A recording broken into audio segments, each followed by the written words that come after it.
This is Aaron Yeager. Let's say Aaron is your average teenager. He has a good heart, helps out his friends, loves his family, and is motivated towards his goals.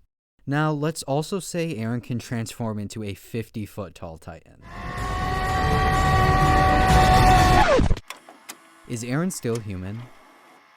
Throughout anime, you can find similar themes, whether it be a main character's undying motivation, a fall from grace story, or just truck-kun. Anime tends to share a lot of themes and tropes with each other, and from what I've noticed, there's a common trend of finding out what it means to be human. Through either power-ups, sacrifices, or transformations, we see these characters develop and watch them figure out who they are. Sometimes these characters aren't even human to begin with. So much anime share a theme of exploring what a human is in one way or another. It makes you wonder, what makes a character human? I think first we should define what human is. When looking up the Google definition, you can find it defined as relating to or characteristic of people or human beings, and humanity defined as the fact or condition of being human, human nature, but also compassionate, sympathetic, or generous behavior or disposition, the quality or state of being humane.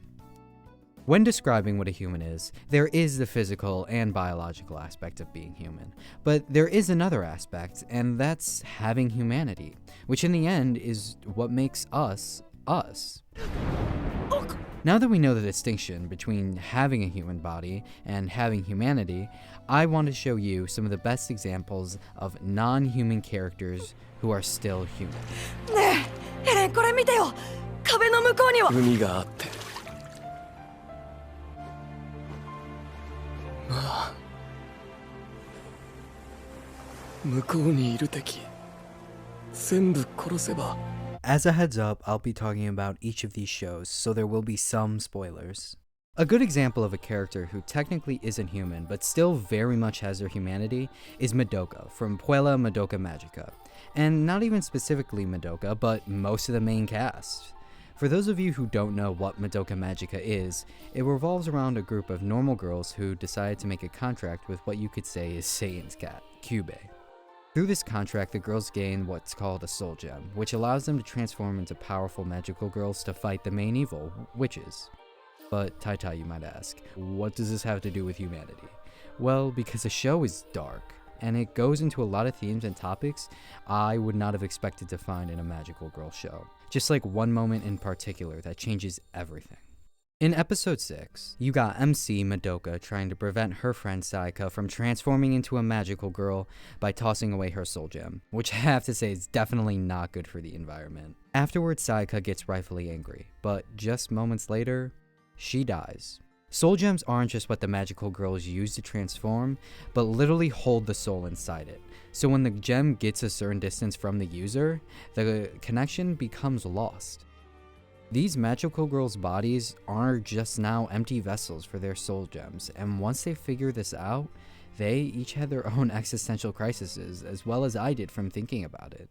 After the episode and onto episode 7 though, we can see Madoka hadn't really changed from this knowledge. She still was the girl she always has been and kept her humanity. From Madoka as well as the other magical girls, we can see how being defined as human isn't uniquely a human characteristic. They don't have their human bodies anymore, they are these soul gems, but their humanity is what makes them human. And I think as long as they have that, then there is no reason for them not to be, at least until 2 more episodes. Thinking about this though, I just have to wonder, how many other characters have lost what made them human, but have not changed who they are or affected their humanity?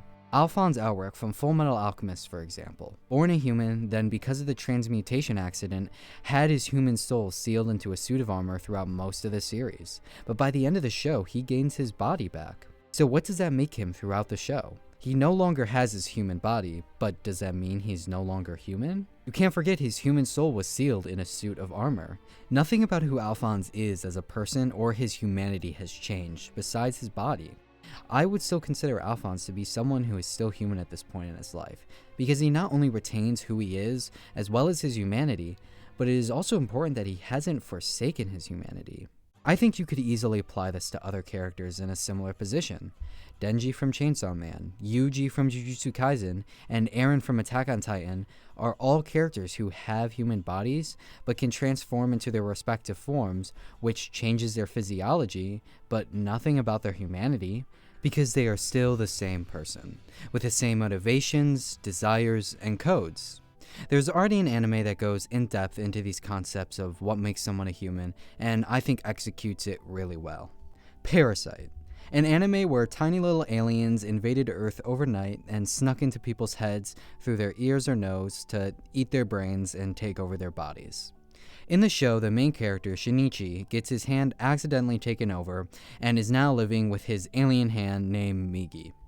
While Shinichi as a character is a whole other topic in itself and deals with some serious identity issues, I wanted to pay attention to another parasite, Rieko Tamura. She was just a normal parasite inhabiting the body of a human, except unlike the other insane, murder-crazy parasites, she's a woman of STEM, and was more interested in conducting experiments on her human body.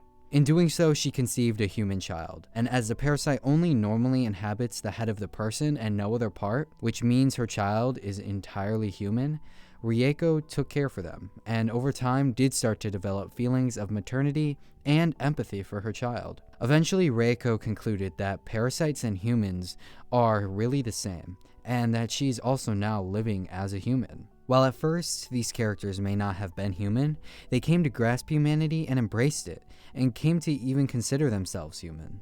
I think it is just insane how this completely non-human character is able to consider themselves human and just live as one. Another side to this coin, though, are the characters who chose to lose their humanity and gave up on the life and person they were. They simply just couldn't comprehend the power of the indomitable human spirit. Earlier I mentioned how it's important a character hasn't forsaken their humanity, that their intention isn't to lose who they are, but there are characters who I would consider far from human after what happens to them. Dio from JoJo's Bizarre Adventure does us a favor by telling us himself,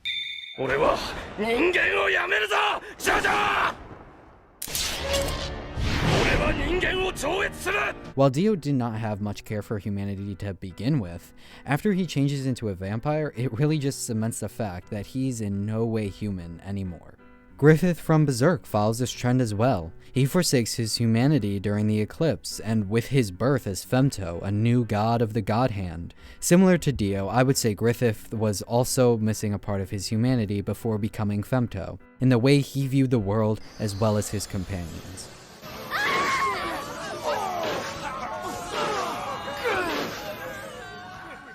While both of these characters made the conscious decision to forsake their humanity, others incidentally became something other than human, but then still embraced that. Take a look at Ainzul Gon from Overlord. Isekai into a video game he spent nearly 10,000 hours playing, and is now a sick OP skeleton lord.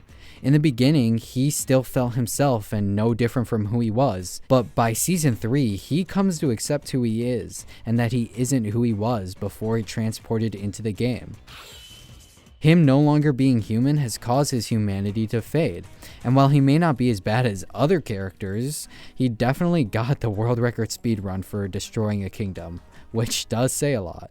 There is another character though, who is probably the best example of a character that lost their humanity because of their change, and the loss of this humanity was in no way intentional. That character is Ken Kaneki. Kaneki was someone who was normal and had humanity until he got an unwanted invitation to a world that broke him. For the one person out there that doesn't know, Ken Kaneki from Tokyo Ghoul was just a normal dude that liked reading books and enjoyed hamburgers, until he met this one girl, Rize.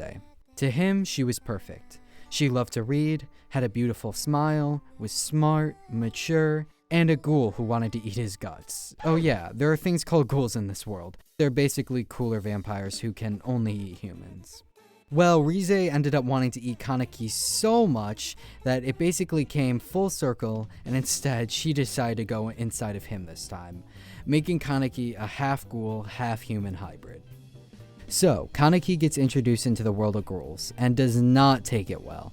He gets set up with the right people and tries his best to retain his humanity as who he once was, but all of that ends in episode 11. Kaneki gets abducted by another ghoul named Jason and gets obscenely tortured. Like, remember how I said he liked to read? Well, Jason used this to his advantage and forced him to do math. 僕がなんで君にこだわるかわかるかな。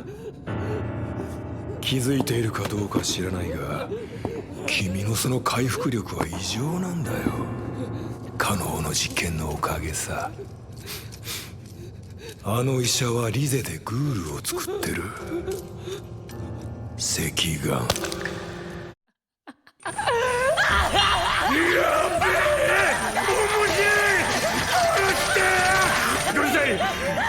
殺してもいいかな。食ってもいいかな。殺しちゃおうかな。食っちゃおうかな。 In all seriousness though, Kaneki's humanity was dragged out of him. And by the end of this encounter with Jason, he is different, and he only changes more and more as the series continues. Kaneki is no longer human. He's lost both his human body and his humanity. He's a ghoul.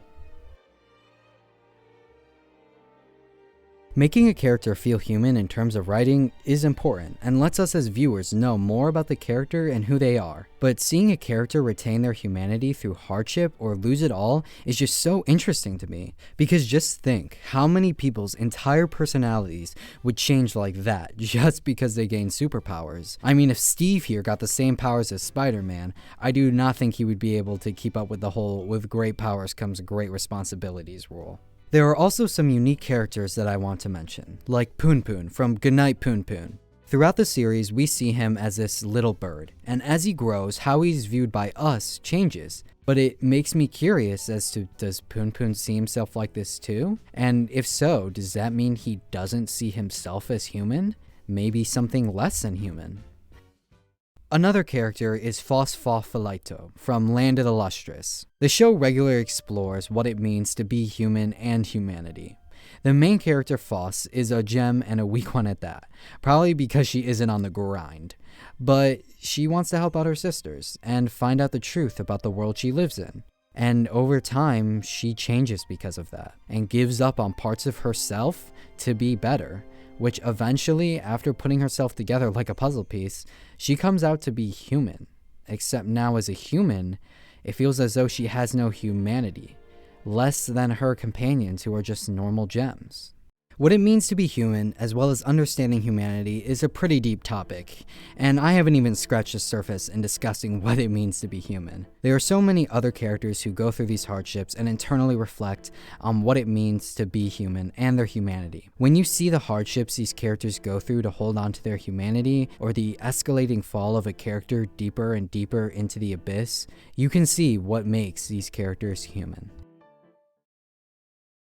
Hi everyone that made it this far in the video. I just want to thank you so much for watching up to this point, and really it means a lot to me. I just wanted to talk about these interesting moments I noticed, and it turned into this whole video. So I hope you enjoyed it, and if I forgot any of your favorite characters' moments concerning humanity, then put it down in the comments below. And please like and subscribe if you enjoy this video.